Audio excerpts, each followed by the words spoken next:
오늘은 이제 예레미야서 강해로는 20번째 시간이 되겠습니다. 거짓이 일상이 된 사람들, 그런 주제로 말씀을 전하겠습니다. 거짓이 일상이 된 사람들. 자, 이 예레미야서에는 하나님께서 이제 예레미야 선지자를 보내셔가지고 이스라엘의 죄악을 책망하시고 회개하고 하나님께로 돌아오는 말씀, 회개하지 않으면 하나님의 이제 심판이 있음을 알리는 이런 말씀, 이런 설교의 내용들이 상당히 많이 나오죠. 이런 말씀으로 계속 예레미야서가 연결이 되어 있습니다. 자, 그런데 이제 이 말씀들을 쭉 읽어보면은 그 이스라엘이 지은 죄는 크게 두 가지의 범주로 나뉘어질 수가 있겠어요. 하나는 우상 숭배죠. 우상 숭배는 하나님 아닌 다른 어떤 것들을, 그게 뭐 하늘에 있는 천체들이든지 아니면 자기 손으로 만든 것이든지 그것들을 더 의지하고 더 사랑하고 그렇게 섬기면서 사는 것이죠. 우상 숭배입니다. 이게 이제 가장 큰 죄고요. 두 번째는 우상 숭배를 하게 되면 반드시 뒤따라 나오는 인간의 죄악이 도덕적인 죄악들이에요. 그래서 이스라엘 사회에 있는 도덕적인 죄악들의 종류는 엄청나게 많겠죠. 수많은 죄악들에 대해서 하나님이 이제 다 이렇게 지적을 하시는 말씀인데, 오늘 본문에는 특별히 이스라엘이 하나님의 심판을 받게 만들었던 그런 도덕적인 죄를 책망하시는 말씀 중에서 특별히 이스라엘 사회에 만연했던 한 가지 죄에 대해서 상당히 강조해서 이제 말씀을 하십니다. 뭐예요? 뭐가 많이 나와요, 여러분, 성경에? 거짓말이죠, 거짓말. 거짓말하는 것. 이 거짓말 때문에 이 이스라엘이 망하게 된 겁니다. 이제 거짓말이 아무것도 아닌 죄가 아니에요. 심각한 죄악입니다. 그래서 오늘 본문을 통해서 이제 이스라엘 사회에 있었던 거짓말에 대해서 잠깐 살펴보고, 이렇게 성경 말씀을 묵상한 다음에 거짓말에 대해서 성경 전체에서 뭐라고 말하는지 이 부분을 아침에 좀 묵상을 해보겠습니다. 자, 오늘 말씀을 보면은 하나님께서 뭐라고 말씀하시느냐, 이스라엘 무리들을 떠나서 그 이스라엘 사람들이 없는 곳에 가서 내가 있고 싶다, 그런 말씀을 하세요. 원래 이스라엘 백성들은 어떤 사람이에요? 하나님의 언약 백성으로 삼은 사람들입니다. 그래서 그들이 이제 성전을 졌을 때에 하나님이 그 성전에 임재하셔서 그들과 함께 하셨죠. 함께 하시면서 그들의 기도를 들어주시고 죄를 용서해 주시고 또 갈 길을 인도해 주시고 지켜주시고 그렇게 해주셨어요. 먹을 것도 공급해 주시고. 그러니까 이스라엘 백성들은 왜 복받은 민족이냐면 하나님이 함께 하시는 민족이기 때문에 복받은 민족이죠. 여러분이 왜 복받은 분들입니까? 돈이 많아서 복받은 분들인가요? 돈은 저기 안 믿는 사람들은 더 많아요. 재벌도 다 해서 안 믿는 사람들이에요. 왜 복받은 사람들이에요? 하나님이 함께 하시는 사람이기 때문에 복받은 사람이에요. 근데 오늘 말씀해 보면은 하나님이 그 이스라엘 백성들은 하나님의 백성들이잖아요. 그 사람들이 좀 없는 데에 가서 좀 있고 싶다고 말씀을 하세요. 2절 한번 읽어보겠습니다. 시작.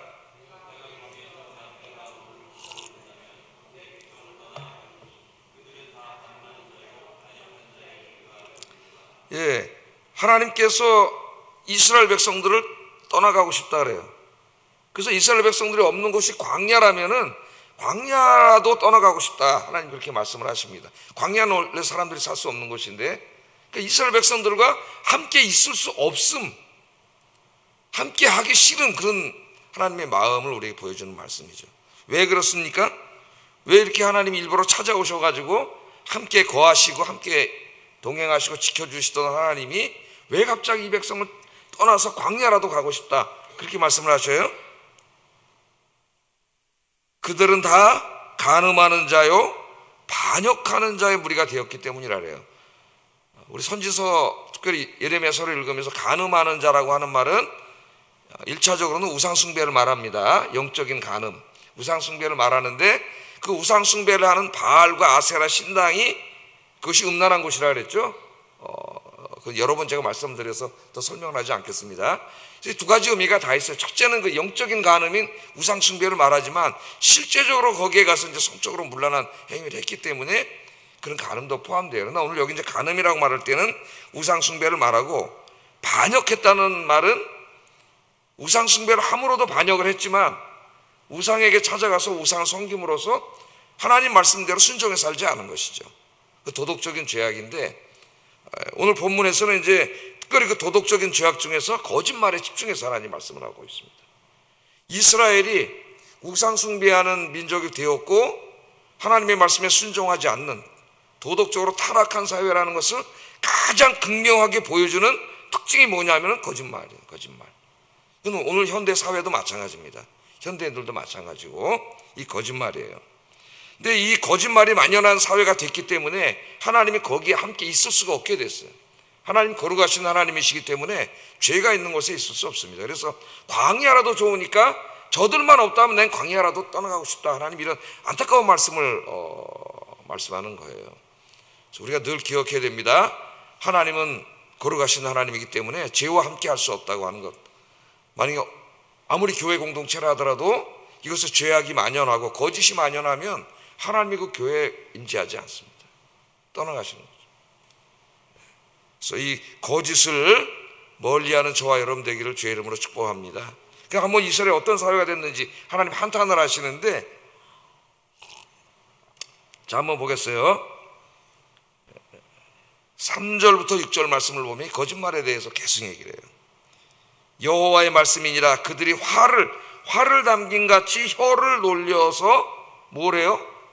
거짓말 하잖아요. 전쟁에 나면 활을 막 팍팍 쏘면은 활이 막 계속 팍 날아오잖아요. 그걸 한번 연상해 보세요.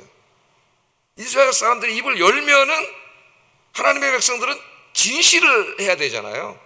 네? 진실을 말해야 되지 않습니까? 그런데 화살이 막 날아오는 것처럼 입만 열면 거짓말이 막 확 나온. 한두 명이 그러는 게 아니라 이스라엘 사회가 이 거짓 사회가 됐다는 것을 말을 해요. 그러니까 얼마나 타락했는가를 보여주는 겁니다. 자, 혀를 놀려 거짓을 말하며 그들이 이 땅에서 강성하나 진실하지 않다래요. 진실하지 않다. 오래전에 우리가 복음 찬송 부르던 찬송 중에 주여 진실하게 하소서 오늘 하루하루 순간을 주가 주신 힘으로 승리하기 원하네 주여 진실하게 하소서, 이런 찬송이 있었어요. 짧은 찬송인데 요새는 잘 안 부르는데 저는 그 찬송을 너무 좋아해요. 주여 진실하게 하소서. 오늘 하루도 여러분 하나님 앞에 사람 앞에 거짓이 없는 진실한 사람들이 되시기를 주의 이름으로 축복합니다. 진실하지가 않아. 하나님의 백성들은 진실해야 되는데, 그 다음 또 보세요. 너희는 각기 이웃을 조심하여 어떤 형제든지 믿지 말라 그래요. 하나님. 우리 속담에도 어떤 속담이 있어요. 믿는 도끼에 발등 찍힌다는 말이 있어요. 그러면 그 믿지 말라는 거 아니에요. 아무리 가까운 사람도 속이기 때문에. 굉장히 부끄러운 속담이죠. 우리 민족이 서로 속이고 산. 그래서 어떤 목사님이 거꾸로 패러디를 해가지고 발등 찍혀도 믿고 삽시다, 그런 말씀을 한 적을 들은 적이 있습니다. 그렇죠. 설득력 있는 말이다. 우리가 서로 못 믿게 된다면은 어떻게 되겠어요? 우리 교회 안에서 이렇게 아름답게 우리가 새벽에 나와서 기도하면서 서로 이렇게 대화를 나누면서 교제를 하고 구역에서도 만나고 전도에서도 만나는데, 이게 진실한 사람들이 돼야지 앞과 뒤가 다르고 겉과 속이 다르고 거짓말이 막 있고 진실하지 못하면은 이 교회 공동체가 어떻게 되겠습니까, 여러분? 그 가장 타락한 공동체 모습을 보여주는 거죠. 지금 그렇게 하나님 말씀하시는 거예요. 여기 지금 이스라엘은 하나님의 언약 백성들이에요. 지금으로 말하면 교회나 마찬가지예요. 그런데 그곳에 진실이 없어요. 사람들끼리 거짓을 말하는데 하나님이 그러니까 믿지 말라 그래요. 왜? 저 사람 진실하지가 않아. 심지어는 형제들까지도 완전히 속이며 이웃마다 다니며 또 비방을 해요. 그러니까 이웃을 다닌다는 말은 친한 거 아닙니까? 가서 이야기하고 이제 아이고 안녕하세요 집사님 안녕하세요 뭐 이제 권사님 안녕하세요 하는데 사람 앞에서만 웃으면서 얘기하는 거죠. 돌아서면은 뭐 하고 다녀요? 딴 집 가면 또 이 사람을 비방하고 다니는 거죠. 그러니까 표리가 부동한 거예요. 진실하지 못한 거예요. 앞에서는 웃고 뒤에서는 욕하고 이와 같은 거짓이 어디 있겠습니까? 지금 하나님 그걸 말씀하고 계십니다. 그렇게 하면서 오히려 혀로 거짓을 말하기를 가르치고 얼마나 거짓말을 했는지 그 악을 행하기에 지치고는 그랬어요. 여러분 우리가 막 열심히 뛰고 뭘 열심히 운동하고 그러면 힘이 탈진하자 지치잖아요. 근데 참 하나님이 이 사람들을 그렇게 말해요. 거짓말을 얼마나 하고 다니는지 거짓말을 하기에 지칠 정도로 이런 사회가 됐다는 거예요. 하나님의 거룩한 공동체가. 네가 사는 곳이 속이는 일 가운데 있도다. 하나님 그렇게 말해요. 네가 사는 곳이 속이는 일 가운데. 거짓말을 그냥 밥 먹듯이 하는 거예요. 그냥 순간을 모면하고 해서 거짓말하고 이 거짓말하고 저 거짓말하고 그렇게 되는 거죠. 그래서 믿을 수가 없는 사회가 돼가지고 여기도 속담이 뭐예요? 믿는 도끼에 발등 찍힌다. 그게 된 거예요. 우리 그리스도인들은 그렇게 살면 안 되겠죠. 여기 그런 말씀을 하고 있습니다. 특별히 그들의 혀는 죽이는 화살이라 거짓을 말하며 그 입으로는 이웃에게 평화를 말하니 마음으로는 해를 꾸미는도다. 얼마나 기가 막힌 일입니까, 여러분? 한 마을에 다 하나님 믿는 사람들이 안식일날 가 성전에서 예배드리고 그러는데 서로 거짓말하고 속이고, 이런 게 공적인 영역에서는 법정에 서서 증언을 할 때 거짓 증언을, 우리 사회에 지금 거짓말이 만연하고 있는데요. 거짓 증언을 하게 돼. 사적으로 시장에서 뭐 장사할 때 물건 값을 속인다거나 이런 것도 속이고, 또 이웃집 돌아다니면서 겉으로는 화평을 말하고 굉장히 친한 줄 알았는데 나중에 보니까 이 사람 돌아다니면서 다 욕하고 다니네. 이런 사회가 된 거예요. 이 교회 공동체 안에 흔하게 일어날 수 있는 일들입니다. 이런 일들이. 근데 이것이 문제는 하나님 앞에 심판을 받을 수밖에 없는 큰 죄라는 거예요. 저 어떤 교회에 오래전 이야기입니다만 한 집사님이 계셨는데 저도 이제 잘 아는 분인데, 그 교회 진짜 오래 10년 이상 다닙니다. 막 정말 너무 사람이 좋아요. 그래서 막 있으면 정도 많아서 좀만 지나면 조금 선물도 주고 막 그런 거 잘하는 분 있잖아요. 막 이런 분이에요. 사람들이 다 좋아해요. 근데 제가 이제 들어보니까 그분이 큰 사고를 치고 떠났더라고요. 그렇게 해서 사람을 좋아해서 계를 해가지고 한 10년 넘었나? 그때 일인데 8억인가를 다 교인들한테, 교인들이 다 믿잖아요. 8억인가를 해가지고 도망을 야반도주를 해버렸어요. 그러니까 그동안의 그 삶이 다 뭐예요? 굉장히 좋은 사람인 줄 알았는데 다 거짓인 거죠. 그런 경우들은 교회 안에 비일비재하게 일어납니다. 그리고 여기서 웃으면서 이야기하고 저희 가서 욕하고 이런 일들은 매일 반사 일어나는 일들이에요. 이게 얼마나 심각한 죄악인지도 모르고 막 하고 다니는 거예요. 지금 여기 하나님 심각한 죄로 다스린. 형제간에도 그러잖아요. 형제간에도 그런다 그러잖아요. 엄마 뱃속에서 나온 형제간에도 어떤 연예인을 보면은 평생 자기 연예인으로 일했는데 형하고 형수하고 다 빼먹고 그래서 지금 소송을 하고 있는데 재판하고 있는데 이렇게 글을 읽어봤더니 판결이 나오기 전에 그 사람이 그랬더라고. 형과 형수를 엄벌해 주세요. 재판이 진행되는 중에도 진실을 말하지 않고 뭐 화해하자고도 하지도 않고 오히려 부모님한테 자기에 대해서 거짓말로 말해 부모님과 자기에 대해서 천륜도 끊어놔버리고. 이게 뭐예요? 형제잖아요. 형제. 자기의 돈, 이익 이런 걸 얻기 위해서 뭐 부모 자식 간에도 거짓말을 막 해놔가지고 끊어버리고 이런 사회가 된다면, 이게 이제 그냥 사회의 하나의 그런 문화가 돼버리면은 그게 어떻게 되겠습니까? 지금 하나님의 백성들의 사회가 그렇게 됐다는 거예요. 하나님이 통탄을 하시고 더 이상 그들 가운데 있을 수가 없다 그러잖아요. 내가 이제 광야라도 저들만 없으면 난 거기 떠나고 싶다. 하나님 이렇게 지금 하나님의 마음을 우리에게 이야기를 하고 있습니다. 이런 사회가 회개하고 돌아오면 되는데 우리 하나님 기다리시잖아요. 내가 예레미야 강의하면서 늘 말하지만은 예레미야가 40년을 사역했습니다. 40년 동안 기다려 주셨어요. 매일 예레미야가 나가서 선포하는 거. 죄악을 회개하고 돌아오라고. 안 돌아온다 그랬죠. 귀가 어두워져서 듣지 않는다 그랬잖아요. 듣지 않아요. 그리고 뭐만 들어요? 거짓 선지자들의 설교. 잘 된다, 건강해진다, 돈 많이 번다, 평안하다, 이런 설교만 듣는 거예요. 귀를 막고 듣지 않는 거예요. 들어야 될 설교를 들어야 되는데 듣고 싶은 설교만 듣는 거죠. 전쟁이 찾아다니듯이 사람들이. 결국 회개하지 않으면 하나님의 공의의 심판이 임할 수밖에 없습니다. 7절부터 16절까지가 이제 이런 사회, 거짓된 사회, 거짓의 사람들이 된 사람들에게 임할 하나님의 무서운 심판이에요. 하나님 뭐라고 말씀하십니까? 내가 이런 사람들을 어찌 벌하지 않을 수 있느냐. 이 필연성을 얘기하는 거예요. 어찌 벌하지 않을 수 있느냐. 9절 한번 읽어보겠습니다. 시작. 내 마음이 이런 나라에 보복하지 않겠느냐. 보복한다는 말은 죗값을 받게 한다는 말이죠.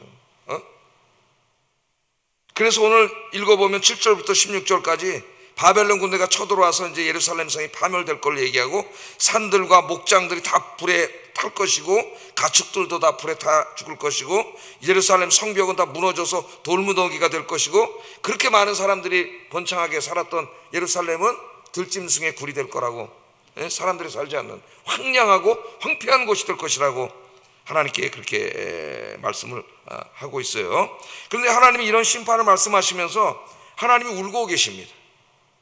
예레미야에 보면은 하나님이 울고 계시는 장면이 여러 번 나와요. 예레미야의 입을 통해서도 우시는 것이죠. 하나님의 마음이에요. 하나님의 마음. 10절 11절 한번 읽어보겠습니다. 시작.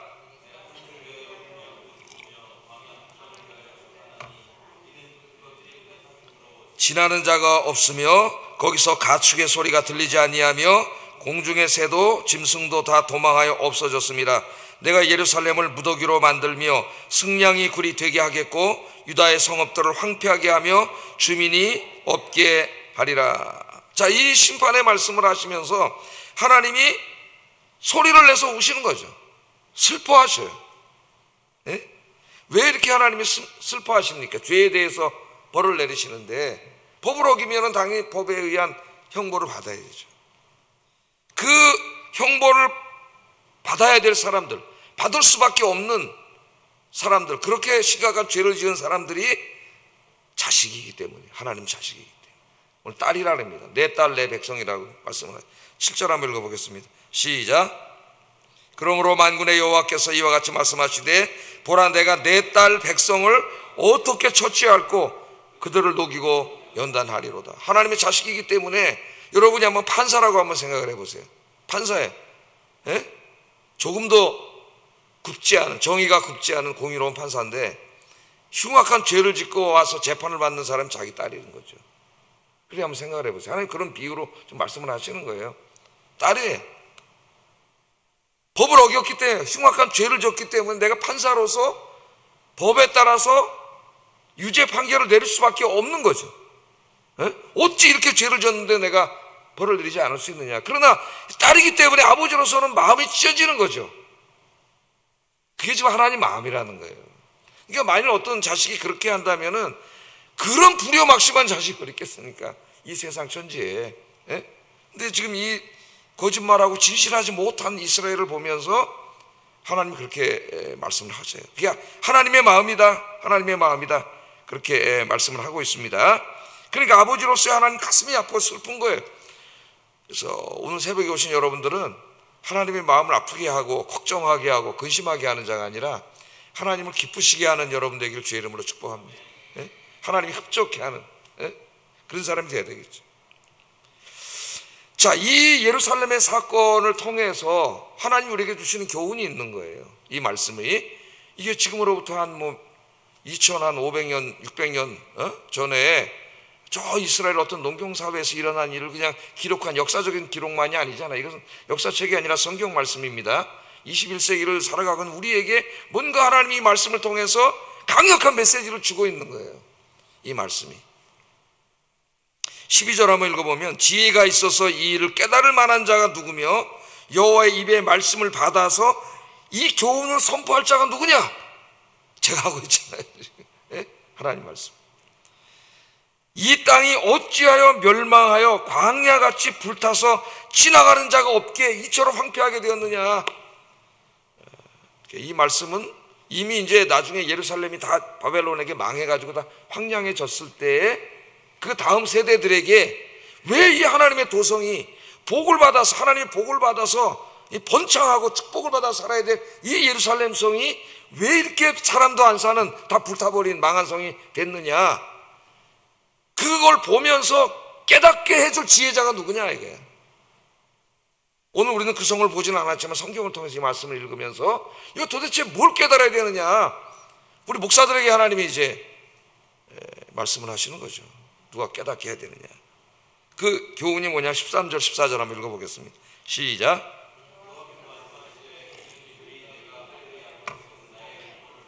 내 목소리를 순종하지 아니하며 그대로 행하지 아니하고 그 마음의 완악함을 따라 그 조상들이 자기에게 가르친 바알들을 따랐습니다.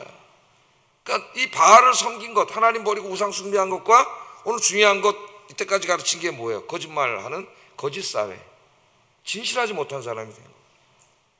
여러분 진실하시죠?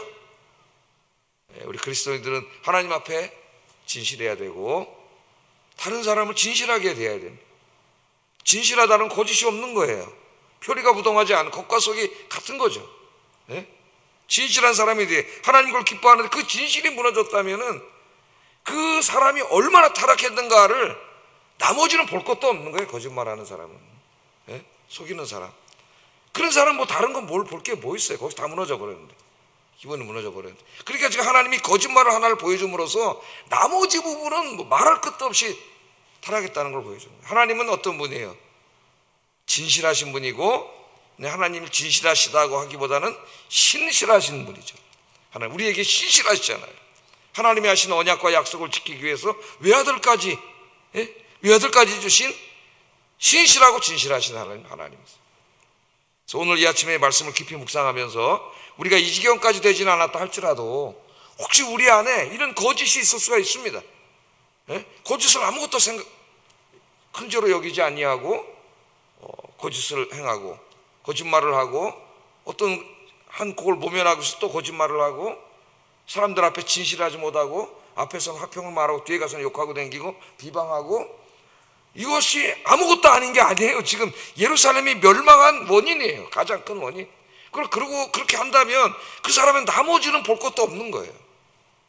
그래서 우리 안에 뭐 이 정도까지 된 사람은 없겠습니다만은 내 안에 조금의 거짓도 뭐 저 자신을 포함해서 우리가 오늘 아침에 기도하면서 정말 아까 찬송처럼 주님 오늘 하루도 진실하게 하소서. 매일매일 아침마다 오늘 하루도 진실하게 하소서. 만나는 모든 사람에게 거짓이 없이 진실하게 하소서. 그렇게 기도하시는 여러분 되길 주의 이름으로 축복합니다. 제가 아까 이 거짓말 시간이 벌써 29분인데요 성경 신학처럼 찾아봤어요. 거짓말 다 뭐라고 하나님 말씀하시는지 빠르게 한번 말씀드리겠습니다. 우선 하나님은 거짓말하지 말라. 레위기 19장 11절 너희는 도둑질하지 말며 속이지 말며 서로 거짓말하지 말며. 또 시편 34편 13절 내 혀를 악에서 금하여 내 입술을 거짓말에서 금할지로다. 어떠한 거짓말도 다 포함되는 거예요. 골로새서 3장 9절에는 너희가 서로 거짓말하지 말라.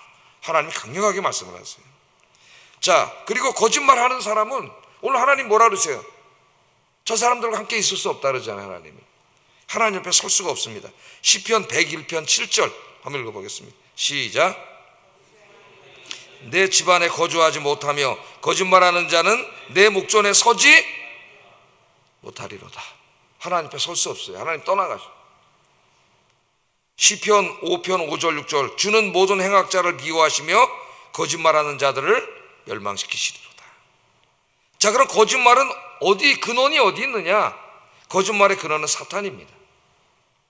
요한복음 8장 44절 화면 보고 제가 이렇게 좀 잘라서 이렇게 줄여왔는데 한번 읽어보겠습니다.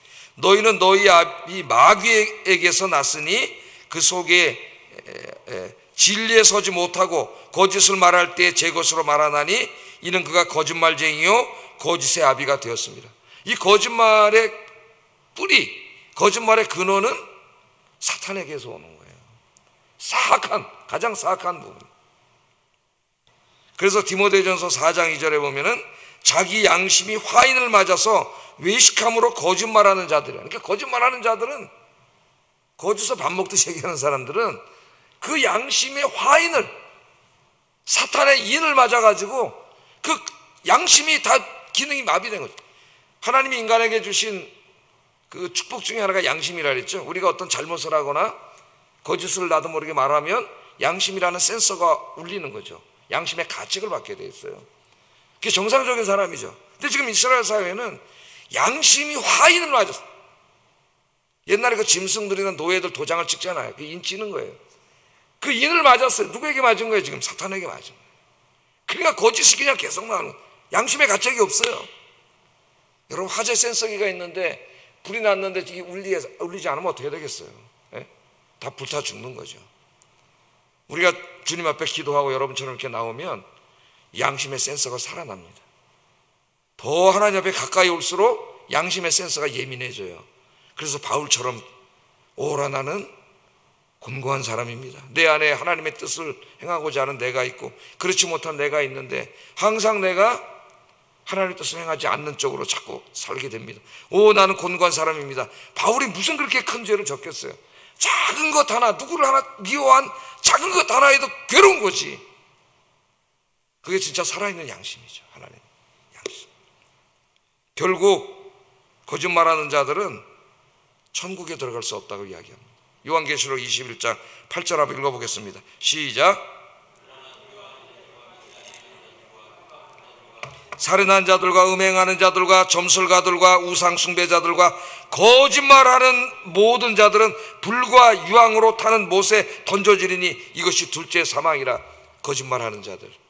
제가 뭐 수요 설교할 때도 젊었을 때 제가 깜짝 놀랐어요. 요한계시록을 보면서 거짓말이 그렇게 큰 죄인가? 요새 우리 사회를 보면은 인터넷, 유튜브, 뭐 정치, 거짓말이 정말 무서운 죄구나. 가장 큰 죄구나. 네? 계시록 21장 27절에도 무엇이든지 속된 것이나 가증한 일 또는 거짓말하는 자는 결코 천국으로 들어가지 못하리니 오직 어린 양의 성경책에 기록된 자들만 들어간다. 결코 들어가지 못한다. 심각해집니다. 거짓말 한번 안 해본 사람이 있을까요? 그럼 우린 다 지옥 갈까요? 거짓말 하면 안 되지만 한두 번 거짓말을 나는 한 번도 안 해봤습니다. 그럼 그게 거짓말이겠죠. 저 자신부터가. 그러나 여기서 말하는 건 뭐냐면은 어떤 거 한두 번 하고 회개 그런 것도 거짓말하는 게 아니라 그 거짓말하는 게 양심의 가책도 느끼지 못하고 그냥 자기의 삶의 한 방식이 된 걸 말하는 거예요. 그냥 계속 하는 거예요. 계속 거짓말하고 계속 웃으면 안녕하세요 웃으면서 뒤에 가서는 저 나쁜 새끼 욕하고 다니고 계속 이런 행동과 거짓을 하는 거죠. 그 구원받았다 할 수가 없어요. 성령님이 안에 계시면 그렇게 할 수가 없습니다. 성령님이 정말 안에 계시면 자기가 나도 모르게 거짓말을 하면은 뭐가 울린다고요? 양심의 센서가 울려요. 성령께서 근심을 하셔요. 그 회개하게 돼 있어요. 철저하게 회개하고 진실하게 살려고 노력하게 되는 거죠. 그래서 아굴은 이렇게 기도했습니다. 곧 헛된 것과 거짓말을 내게서 멀리 하옵소서. 오늘 그렇게 기도하시고 매일매일 아침마다 이렇게 기도하시고 진실하게 살아가신 여러분 되기를 주의 이름으로 축복합니다. 기도하겠습니다. 말씀을 생각하면서 기도하겠습니다. 우상 숭배하면 거짓말하면 예루살렘처럼 황폐한 인생, 망하는 인생이 된다는 것을 깨닫게 하소서. 어떠한 경우에도 속이고 기만하고 거짓말하지 말고 진실만을 말하는 정직하고 진실한 사람이 되게 하소서. 굉장히 중요한 부분입니다. 우리에게 기도하겠습니다.